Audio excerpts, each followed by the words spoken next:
ହେଲେ ଆଜି କାହିଁ ଭାରି ମନ ହେଲା ବ୍ରେଡ଼ ଟିକେ ଆଣିବି କରିକିରି ଖାଇବି। କେଉଁ ଦିନଠୁ ବ୍ରେଡ଼ ଟିକେ ଆସିନି। କ'ଣ କରିବି ଯାଉଛି କ୍ଷୀର ଟିକେ ଆଣିଲି ଗଲି ଗରମ କରିଦେବି। ଗରମ ଗରମ ବ୍ରେଡ଼ ଗରମ ଗରମ କ୍ଷୀର ଆଉ ତା ସାଙ୍ଗରେ କଦଳୀ ଦୁଇଟା ପକେଇ ଚକଟି ଦେବି। ଏମିତି ଖାଇବା କିଏ ଖାଇଛନ୍ତି ସାଙ୍ଗମାନେ? କେହି ଖାଇନଥିବେ। ମୁଁ ଟିକେ ଖାଉଛି ଦେଖନ୍ତୁ।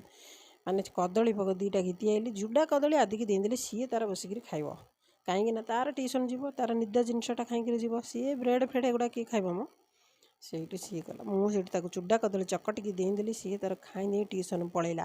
ମୁଁ ମୋର କ'ଣ କଲି, ବ୍ରେଡ଼ ଟିକେ ଆଣିଥିଲି, ତାକୁ ସେଇଠୁ କ୍ଷୀରଟା ଗରମ ଗରମ କରିଦେଲି, ଟକ୍ ଟକ୍ କରି ଗରମ କରିଦେଲି, କଦଳୀ ଦୁଇଟା ପକେଇଦେଲି, ଆଉ ତା ଦେହରେ ବ୍ରେଡ଼ ଲଗେଇକିରି ମୁଁ ଏଇନା ପୁରା ଜମେଇକିରି ଖାଇବି।